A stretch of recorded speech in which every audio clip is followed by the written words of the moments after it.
Yo, what's up mga kaibigan at welcome sa ating bagong episode para sa pagmamodify ng ating RFI 175 Rossi.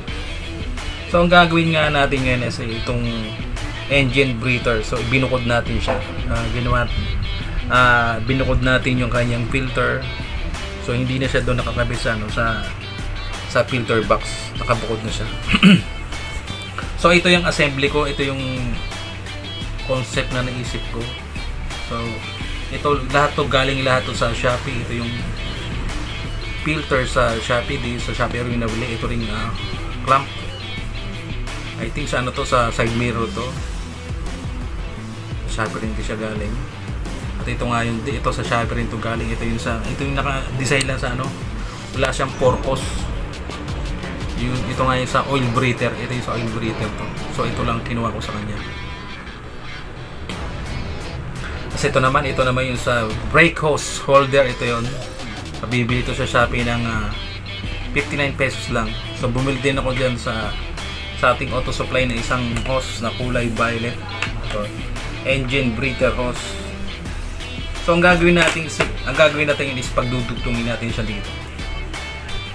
Ito natin siya pagdudugtungin. So ang gagawin natin is i-preheat natin itong hose para lumambot, para mag-expand. So para maipasok natin dito.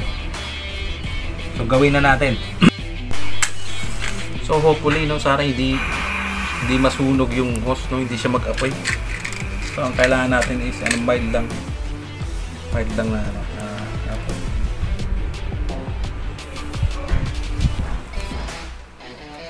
Lumalambot ba yan?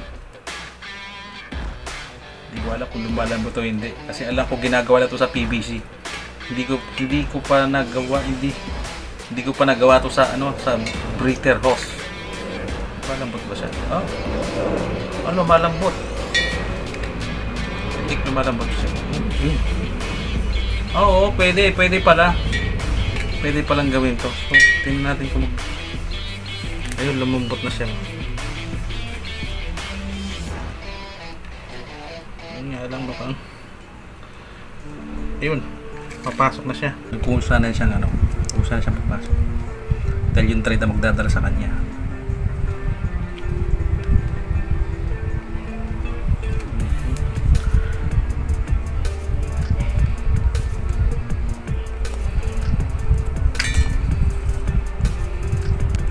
Yun,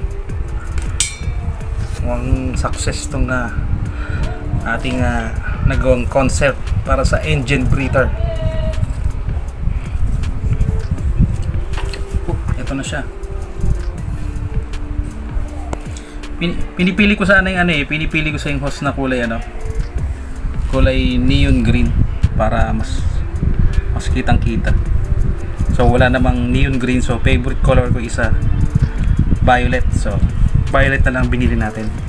Nabili ko nga pala itong hose sa diyan sa may auto supply. Nabili ko siya ng 180.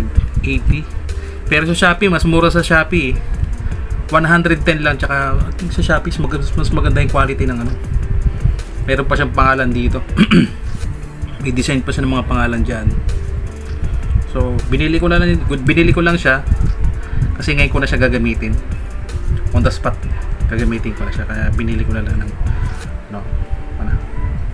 180.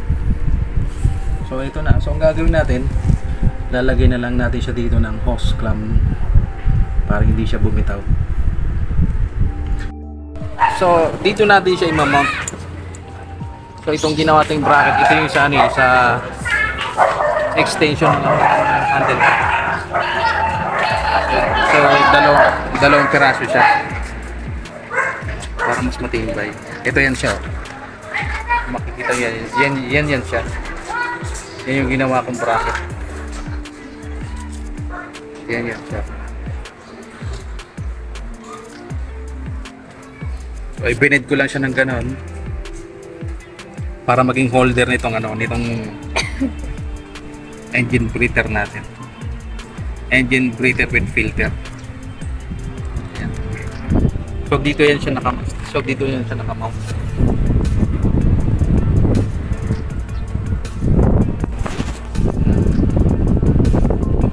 Yan siya naka-mounting.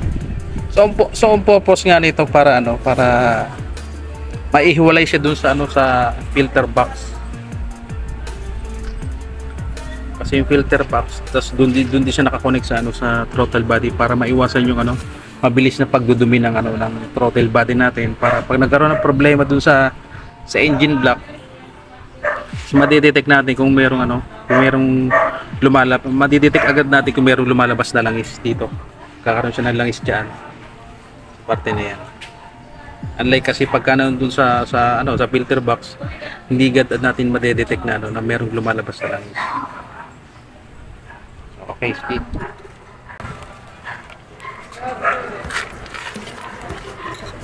Ay, kapit na natin.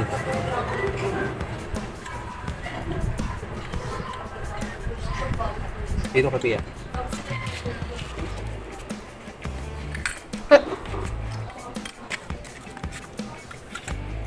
Zooming.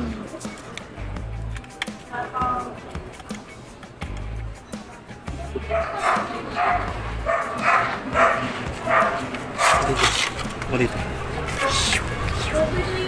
Tumpo. Hulog ang akin.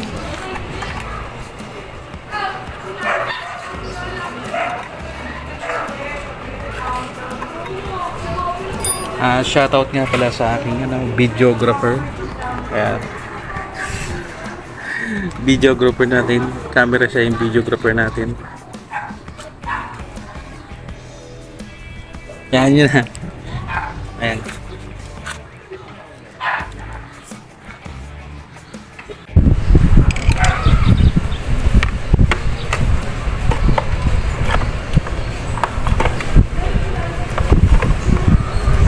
So marami ring purpose to, no? Para mas makahinga ng ano, mas makahinga ng maluwag yung makina natin.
Sino yung aso na ipi, ha?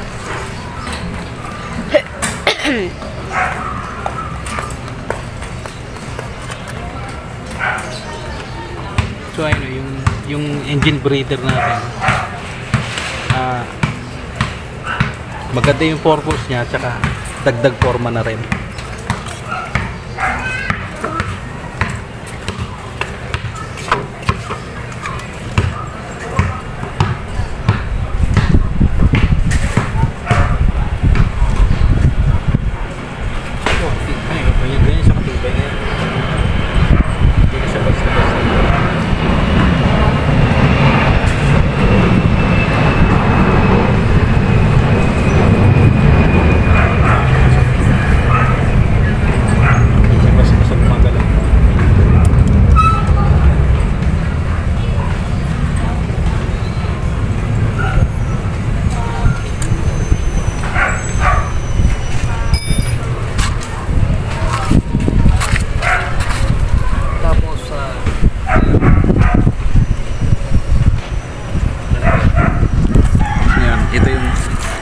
Ito yung ano natin, Ito yung engine breather natin. So i-connect na lang natin siya dito. So ang gagawin natin isa, puputulin na lang natin itong hose na to. So ang next natin gagawin isa, kukuha lang tayo ng bushing. Itong bushing ito galing to dito sa ano eh. Galing to dito. Ito yung bushing niya dito para dun sa bolt. So ang gagawin natin is dito natin siya ilalagay para gawin natin siya connector. Puperasahin natin siyang ipasok to para pit na pit, para wala talaga siyang sigaw. Then idudugtong natin doon sa engine breather hose natin. So gagawin natin mga kalahati lang, kalahati sila.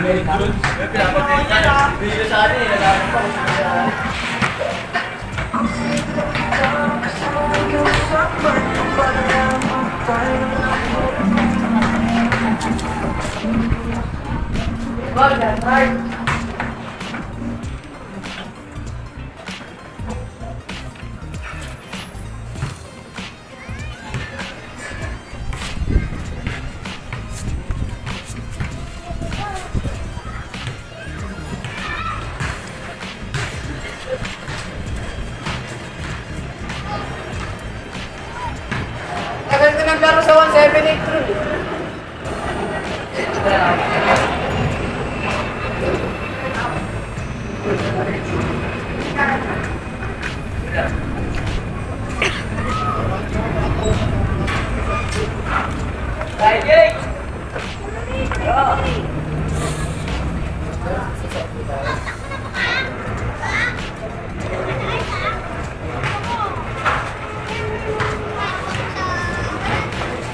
True.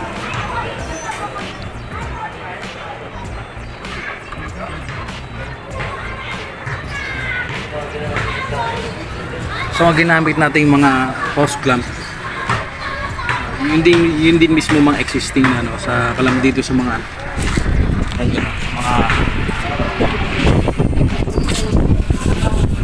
dito siya galing.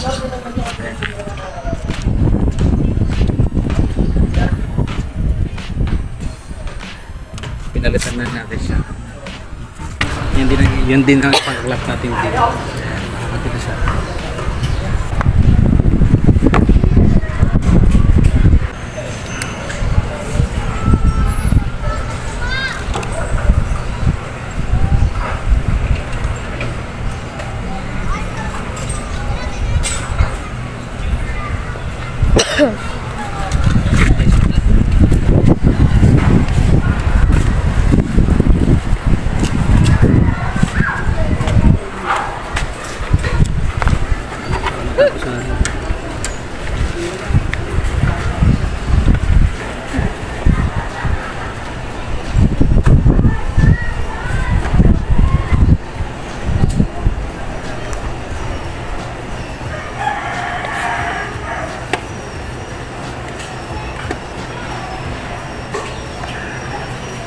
Yun.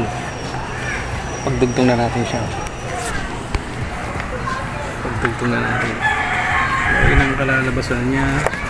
So gagawin natin is itong hose clamp na lang.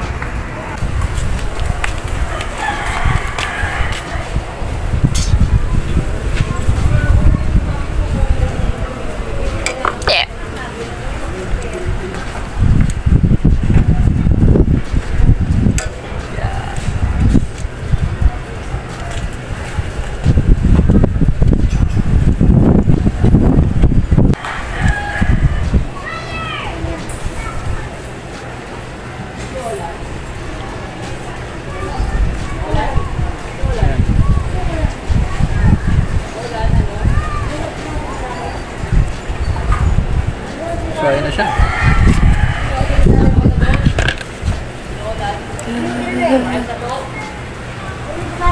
Gawa na yung engine. Gawa na yung engine breather hose natin with the filter. Ayan yung filter. Ayan, kinilabasan niya.